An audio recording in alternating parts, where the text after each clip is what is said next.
Hi guys, ಇವತ್ತಿನ ಈ ಒಂದು ಶಾರ್ಟ್ ವಿಡಿಯೋದಲ್ಲಿ ನಿಮಗೆ ಒಂದು ಡ್ರೋನ್ನ ಹೇಗೆ ಫ್ಲೈ ಮಾಡಬೇಕಂತ ಬೇಸಿಕಾಗಿ ತಿಳಿಸ್ಕೊಡ್ತೀನಿ. ನಂತರ ಇಲ್ಲಿ DJI Neo 2 ಡ್ರೋನ್ ಇದೆ. ಅದೇ ರೀತಿ ಈ ಟ್ಯೂಟೋರಿಯಲ್ ನಿಮಗೆ ಯೂನಿವರ್ಸಲ್ ಆಗಿರುತ್ತೆ DJI ಡ್ರೋನಲ್ಲಿ. ಅದೇ ರೀತಿ ನೀವು ಬೇರೆ ಯಾವುದೋ ಒಂದು FPV ಡ್ರೋನ್ನ ಹಾರಿಸ್ತಾ ಇದ್ದೀರಾ ಅಂದರೂ most of the part same ಆಗೇ ಇರುತ್ತೆ. ಹಾಗೆ ಈ ಟ್ಯೂಟೋರಿಯಲಲ್ಲಿ ನಾನು DJI N3 ಗಾಗಲ್ನ ಯೂಸ್ ಮಾಡ್ತಾ ಇದ್ದೀನಿ. ನೀವು RC2 ಅಂದರೆ ವಿತ್ ಡಿಸ್ಪ್ಲೇ ಏನು ಬರುತ್ತೆ ಅದನ್ನ ಸಹ ಯೂಸ್ ಮಾಡ್ಕೋಬೋದು. ಆಲ್ಮೋಸ್ಟ್ DJIಲೆಲ್ಲ ಸೇಮ್ ಆಗೇ ಇರುತ್ತೆ. ಹಾಗೆ DJI ಡ್ರೋನ್ ಅಥವಾ DJI ಡ್ರೋನ್ಗೆ ಯಾವುದೇ ಆಕ್ಸೆಸರೀಸ್ನ ನೀವು ಆನ್ ಮಾಡಬೇಕಾದ್ರೆ ಸೇಮ್ ಮೆಥಡ್ ಇರುತ್ತೆ. ಸಿಂಗಲ್ ಪ್ರೆಸ್, ನಂತರ ಪ್ರೆಸ್ ಆ್ಯಂಡ್ ಹೋಲ್ಡ್ ಮಾಡಬೇಕು. ಒಂದು ಸೌಂಡ್ ಜೊತೆ ಆನ್ ಆಗುತ್ತೆ. ಹಾಗೆ ಡ್ರೋನ್ನ ಸಹ ಆನ್ ಮಾಡೋಣ.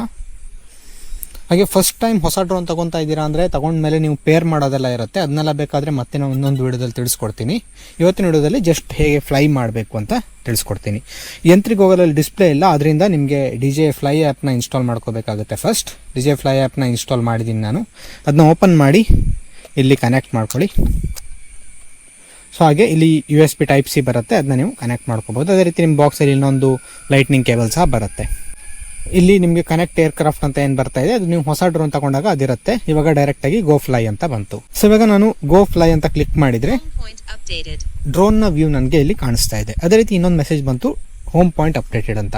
ಇಲ್ಲಿ ನಿಮಗೆ ಇಲ್ಲಿ ಮೇಲ್ಗಡೆ ಸ್ಯಾಟಲೈಟ್ಸ್ ಕಾಣಿಸ್ತಾ ಇರ್ಬೋದು. ಇಲ್ಲಿ ಆಲ್ಮೋಸ್ಟ್ ಒಂದು 17 to 20 ಸ್ಯಾಟಲೈಟ್ಸ್ ಬಂದ ತಕ್ಷಣ ಹೋಮ್ ಪಾಯಿಂಟ್ ಅಪ್ಡೇಟ್ ಅಂತ ಹೇಳುತ್ತೆ. ಅಂದರೆ ನೀವು ಎಲ್ಲಿಂದ ಇವಾಗ ಈ ಒಂದು ಡ್ರೋನ್ನ ಫ್ಲೈ ಮಾಡ್ತೀರಾ ಇದರ ಲೊಕೇಶನ್ ಅಂತದ್ದು ಅಪ್ಡೇಟ್ ಆಗಿರುತ್ತೆ. ನೀವು ಫಸ್ಟ್ ಟೈಮ್ ಹಾರಿಸ್ತಾ ಇದ್ದೀರಾ ಅಂದರೆ ಫಸ್ಟ್ ಆ ಒಂದು ಹೋಮ್ ಪಾಯಿಂಟ್ ಅಪ್ಡೇಟ್ ಆಗೋ ತನಕ ವೆಯ್ಟ್ ಮಾಡಿ, ಡೈರೆಕ್ಟಾಗಿ ಹಾರ್ಸಕ್ಕೆ ಹೋಗಬೇಡಿ.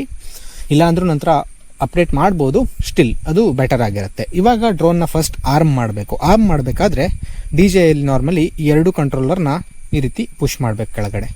ಸೊ ಅವಾಗ ಡ್ರೋನ್ನ ಪ್ರೊಪೆಲ್ಲರ್ ಸ್ಟಾರ್ಟ್ ಆಗುತ್ತೆ ಸ್ಲೋ ಆಗಿ. ನಂತರ ಸಿಂಪಲಾಗಿ ಹೇಳ್ತೀನಿ, ಈಗ ಲೆಫ್ಟಲ್ಲಿ ಏನಿದೆ ಇದು ನಿಮಗೆ throttle, up and down throttle ಆಗುತ್ತೆ. ಈಚೆ ಮಾಡಿದರೆ ಯಾ ಅಂತ ಕರಿತೀವಿ ನಾವು. ಡ್ರೋನು ಯಾವ ಕಡೆ ಮುಖ ಮಾಡಬೇಕು ಅದನ್ನು ತಿಳಿಸುತ್ತೆ. ಅದೇ ರೀತಿ ರೈಟಲ್ಲಿ ಇದು ಪಿಚ್ ಅಂತ ಕರಿತೀವಿ ನಾವು. ಪಿಚ್ ಫಾರ್ವರ್ಡ್ ಅಥವಾ ಬ್ಯಾಕ್ವರ್ಡ್, ಮುಂದೆ ಅಥವಾ ಹಿಂದೆ ಹೋಗಲಿಕ್ಕೆ. ಅದೇ ರೀತಿ ಇದನ್ನ ರೋಲ್ ಅಂತ ಕರಿತೀವಿ, ಡ್ರೋನ್ ಆಚೆ ಲೆಫ್ಟ್ ಅಥವಾ ರೈಟ್ ಹೋಗಲಿಕ್ಕೆ. ಮೊದಲನೇದಾಗಿ ನಾನು ಥ್ರಾಟಲ್ನ ಕೊಡಬೇಕು. ಫುಲ್ ಥ್ರಾಟಲ್ನ ಕೊಟ್ಟ ಮೇಲೆ ನೋಡ್ಬೋದು ಡ್ರೋನ್ ಇವಾಗ ಮೇಲ್ಗಡೆ ಹಾರಿದೆ. ಮತ್ತೆ ಥ್ರಾಟಲ್ ಡೌನ್ ಮಾಡಿದರೆ ಡ್ರೋನ್ ಕೆಳಗಡೆ ಬರುತ್ತೆ.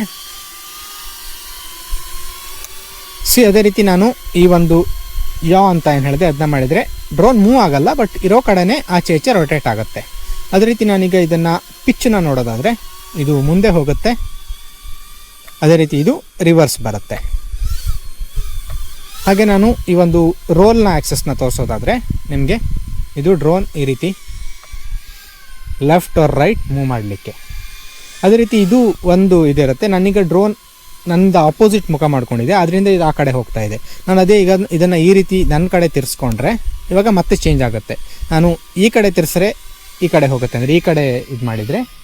ಸೊ ಅದು ನಿಮಗೆ ಸ್ವಲ್ಪ ಕನ್ಫ್ಯೂಸಿಂಗ್ ಇರುತ್ತೆ, ನೀವು ಪ್ರಾಕ್ಟೀಸ್ ಮಾಡ್ತಾ ಗೊತ್ತಾಗುತ್ತೆ. ಸೊ ನಾರ್ಮಲ್ ಆಗಿ ನೀವು ಯಾವುದೇ ಒಂದು ಡ್ರೋನ್ನ ಹಾರಿಸಿದ್ರು ಇದೇ 4 ಮೂಮೆಂಟ್ ಇರುವಂಥದ್ದು: ಥ್ರಾಟಲ್, ಯಾ, ಪಿಚ್, ಅದೇ ರೀತಿ ಈ ರೀತಿ ರೋಲ್ ಅಂತ. ಇದನ್ನು ನೀವು ಕಾಂಬಿನೇಷನಲ್ಲಿ ಯೂಸ್ ಮಾಡಿ ಮಲ್ಟಿಪಲ್ ಸಿನಿಮ್ಯಾಟಿಕ್ ಶಾಟ್ಗಳನ್ನು ತೆಗಿಬೋದು. ಫಾರ್ ಎಕ್ಸಾಂಪಲ್ ಒಂದು ಸಿಂಪಲ್ ಆಗಿ ತೋರಿಸೋದಾದರೆ ನಾನು ಮೇಲ್ಗಡೆ ಹೋಗ್ತಾ ರಿವರ್ಸ್ ಹೋಗ್ಬೋದು, ಅಂದರೆ throttle up and pitch backward ನೋಡ್ಬೋದು. ಈ ರೀತಿ ಶಾಟ್ ಬಂತು. ಅದೇ ರೀತಿ ನಾನು ಮುಂದೆ ಬರ್ತಾ ಈ ಒಂದು ಡೌನ್ ಬರ್ಬೋದು, ಈ ರೀತಿ. ಅದೇ ರೀತಿ ತುಂಬ ಶಾರ್ಟ್ಸ್ಗಳಿವೆ, ನೀವು ಅದನ್ನ ಟ್ರೈ ಮಾಡ್ಬೋದು. ಅದೇ ರೀತಿ DJI ಡ್ರೋನ್ ಆಗಿರೋದ್ರಿಂದ ಇದು ಇವಾಗ ಇಲ್ಲಿ ಹೋವರ್ ಮಾಡ್ತಾ ಇದೆ, ನಿಮಗೆ ಕಾಣಿಸ್ತಾ ಇರ್ಬೋದು. ಇಲ್ಲಿ ನನ್ನ ಎದುರುಗಡೆ ಹೋವರ್ ಮಾಡ್ತಾ ಇದೆ. ಇದು ನಾನೀಗ ಥ್ರಾಟಲ್ನ ಬಿಟ್ಟರು ಸಹ ಇದು ಹೋವರ್ ಮಾಡ್ತಾ ಇದೆ. ಏನಕ್ಕಂದರೆ ಇದರಲ್ಲಿ ಕೆಲವೊಂದು ಸೆನ್ಸರ್ಗಳಿವೆ. ಅದೇ ರೀತಿ GPS ಹೋಲ್ಡ್ ಅಂತ ಕರಿತೀವಿ ಇದನ್ನ. ನೀವೇನಾದರೂ ಒಂದು FPV ಡ್ರೋನ್ನ ಹಾರಿಸ್ತಾ ಇದ್ದೀರಾ ಅಂದರೆ ಈ ರೀತಿ ಹೋಲ್ಡ್ ಮಾಡಲ್ಲ, ನೀವು ಕಂಟಿನ್ಯೂಸ್ ಆಗಿ ಥ್ರಾಟಲ್ನ ಒಂದು ಅಪ್ ಡೌನ್ ಮಾಡ್ತಾ ಇರಬೇಕು, ಅಡ್ಜಸ್ಟ್ ಮಾಡ್ತಾ ಇರಬೇಕು. ಮ್ಯಾನ್ಯಲ್ ಕಂಟ್ರೋಲರ್ ಇರುತ್ತೆ. DJIಯಲ್ಲಿ ಇದೊಂದು ಅಡ್ವಾಂಟೇಜ್ ಅಂತ ಹೇಳ್ಬೋದು, ನಿಮಗೆ GPS ಹೋಲ್ಡ್ ಸಿಗುತ್ತೆ. ನೀವು ಎಲ್ಲಿ ಬಿಟ್ಟಿದ್ದೀರಾ ಅಲ್ಲೇ ಅದು ಹೋವರ್ ಆಗ್ತಾ ಇರುತ್ತೆ. ಸೊ ಇದಿಷ್ಟು ಬೇಸಿಕ್ ಆಗಿ. ಅದೇ ರೀತಿ ನಿಮಗೆ ಆವಾಗ ಏನು ಅಪ್ಡೇಟ್ ಅಂತ ಏನು ಹೇಳಿದೆ ನಾನು, ಹೋಮ್ ಪಾಯಿಂಟ್ ಅಪ್ಡೇಟೆಡ್. ಅದೇನಾಗುತ್ತೆ ಅಂದರೆ ನಾನೀಗ ಡ್ರೋನ್ನ ಎಲ್ಲೋ ಮುಂದುಗಡೆ ತೊಗೊಂಡೋದೆ ಅಂತ ಅಂದ್ಕೊಳ್ಳಿ. ನನಗೆ ಇವಾಗ ಸಿಂಗಲ್ ಬಟನಲ್ಲಿ ಡ್ರೋನ್ನ ವಾಪಸ್ ತೊಗೊಂಡೋಗ್ಬೇಕು ಅಂತ ಹೇಳಿದಾಗ DJIಯಲ್ಲಿ ರಿಟರ್ನ್ ಟು ಹೋಮ್ ಅಂತ ಒಂದು ಫೀಚರ್ ಇದೆ. ಅದನ್ನು ನಾನು ಇಲ್ಲಿಗ ಈ ಒಂದು ಬಟನ್ನ ಪ್ರೆಸ್ ಮಾಡ್ಬೋದು, ಅಥವಾ ಇಲ್ಲಿ ಸಹ ಒಂದು ಆಪ್ಷನ್ ಇದೆ. ಹಾಗೆ ಇಲ್ಲಿ ಹೋಮ್ ಪಾಯಿಂಟ್ ಅಪ್ಡೇಟ್ ಅಂತ ಕೊಡ್ಬೋದು. ನೀವು ಅಪ್ಡೇಟ್ ಮಾಡಿರೋ ಪಾಯಿಂಟ್ ಸರಿ ಇಲ್ಲ ಅಂದರೆ ನನ್ನ ಕಂಟ್ರೋಲರ್ ಲೊಕೇಶನ್ಗೆ ಇದನ್ನು ಅಪ್ಡೇಟ್ ಮಾಡ್ಬೋದು, ಅಥವಾ ಏರ್ಕ್ರಾಫ್ಟ್ನ ಕರೆಂಟ್ ಲೊಕೇಶನ್ಗೂ ಸಹ ಈ ಒಂದು ಹೋಮ್ ಪಾಯಿಂಟ್ನ ಅಪ್ಡೇಟ್ ಮಾಡ್ಬೋದು. ನನಗೀಗ ಕರೆಕ್ಟ್ ಆಗಿದೆ, ಆದ್ದರಿಂದ ರಿಟರ್ನ್ ಟು ಹೋಮ್ ಬಟನ್ನ ಪ್ರೆಸ್ ಮಾಡ್ತೀನಿ. ಡ್ರೋನ್ ಅಂತದ್ದು ವಾಪಸ್ ನಾನು ಎಲ್ಲಿಂದ ಇದನ್ನು ಇದು ಮಾಡಿದ್ದೆ, ಫ್ಲೈ ಮಾಡಿದ್ದೆ, ಅಲ್ಲಿಗೆ ರಿಟರ್ನ್ ಆಗುತ್ತೆ. ಅದೇ ರೀತಿ DJ Neo 2 ಅಲ್ಲಿ ಅಷ್ಟೊಂದು ಅಡ್ವಾನ್ಸ್ ಸೆನ್ಸರ್ ಇಲ್ಲ, ಆದ್ದರಿಂದ ಇದು ತುಂಬ ಅಪ್ ಹೋಗಿ ಆ ಲೊಕೇಶನಲ್ಲಿ ಡೈರೆಕ್ಟಾಗಿ ಕೆಳಗಡೆ ಬರುತ್ತೆ. ನೀವೇನಾದರೂ ಮಿನಿ 5 Pro ಅಥವಾ ಲೈಟೋ X1 ಈ ರೀತಿ ದೊಡ್ಡ ದೊಡ್ಡ ಡ್ರೋನ್ನ ಯೂಸ್ ಮಾಡ್ತಾ ಇದ್ದೀರಾ ಅಂದರೆ ಅದು ತುಂಬ ಆ್ಯಕ್ಯುರೇಟ್ ಆಗಿ ಅಂದರೆ ಇಂಟೆಲಿಜೆಂಟ್ ಆಗಿ ನಿಮಗೆ ರಿಟರ್ನ್ ಟು ಹೋಮ್ ಫಂಕ್ಷನ್ನ ಕೊಡುತ್ತೆ.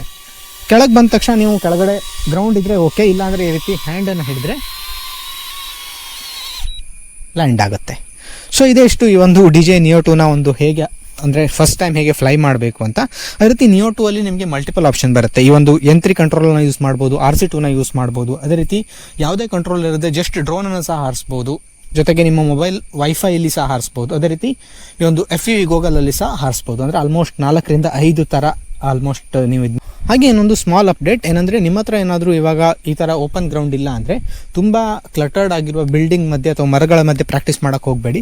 ಯೂಶ್ವಲಿ ನನ್ನ ಈ ಒಂದು DJ Neo 2 ಅಲ್ಲಿ ಒಮ್ನಿ ಡೈರೆಕ್ಷನ್ ಸೆನ್ಸರ್ ಇದೆ, ಅಂದರೆ ಫ್ರಂಟಲ್ಲಿ ಲೈಡರ್ ಬರುತ್ತೆ. ಅದೇ ರೀತಿ ಅಪ್ ಆ್ಯಂಡ್ ಡೌನಲ್ಲಿ ಈ ರೀತಿ ಸೆನ್ಸರ್ ಇರೋದ್ರಿಂದ 360 ಎಲ್ಲ ಕಡೆ ಇದು ಸೆನ್ಸರ್ನ ಚೆಕ್ ಮಾಡುತ್ತೆ. ಅಂದರೆ ಎಲ್ಲಾದರೂ ಕೊಲಿಷನ್ ಆಗೋದ್ರಿಂದ ಅದು ತಪ್ಪುತ್ತೆ.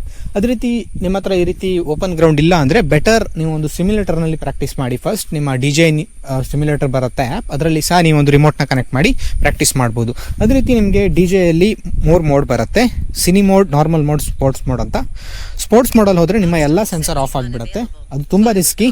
ಆದರೆ ನಿಮಗೆ ಹೈ ಸ್ಪೀಡ್ ಶಾರ್ಟ್ಸ್ ಏನಾದರೂ ಬೇಕು, ನಿಮಗೆ ಪ್ರಾಕ್ಟೀಸ್ ಆಗಿದೆ ಅಂತ ಹೇಳಿದರೆ ಅದನ್ನ ಟ್ರೈ ಮಾಡ್ಬೋದು. ಇಲ್ಲ ಅಂದರೆ ನೀವು ಪ್ರಾಕ್ಟೀಸ್ ಮಾಡ್ತಾ ಇದ್ದೀರಾ ಅಂದರೆ ಯಾವಾಗಲೂ ನಾರ್ಮಲ್ ಮೋಡನ್ನು ಯೂಸ್ ಮಾಡಿ.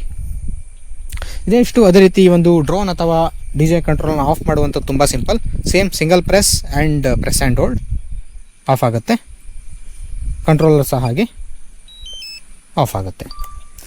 ಸೊ ಇದಿಷ್ಟೊಂದು ವಿಡಿಯೋದಲ್ಲಿ ಈ ಒಂದು ವಿಡಿಯೋಗೆ ಏನಾದರೂ ಚೆನ್ನಾಗಿ ರೆಸ್ಪಾನ್ಸ್ ಬಂತು ಅಂತ ಹೇಳಿದರೆ ಮುಂದಿನ ವಿಡಿಯೋದಲ್ಲಿ DJನ ಬಗ್ಗೆ ಇನ್ನೂ ಹೆಚ್ಚಾಗಿ ಮಾತಾಡೋಣ. ಅಂದರೆ ಹೇಗೆ ಡ್ರೋನ್ನ ಅಡ್ವಾನ್ಸ್ ಆಗಿ ಫ್ಲೈ ಮಾಡಬೇಕು ಎಲ್ಲದರ ಬಗ್ಗೆ ತಿಳಿಸ್ಕೊಡ್ತೀನಿ. That's all.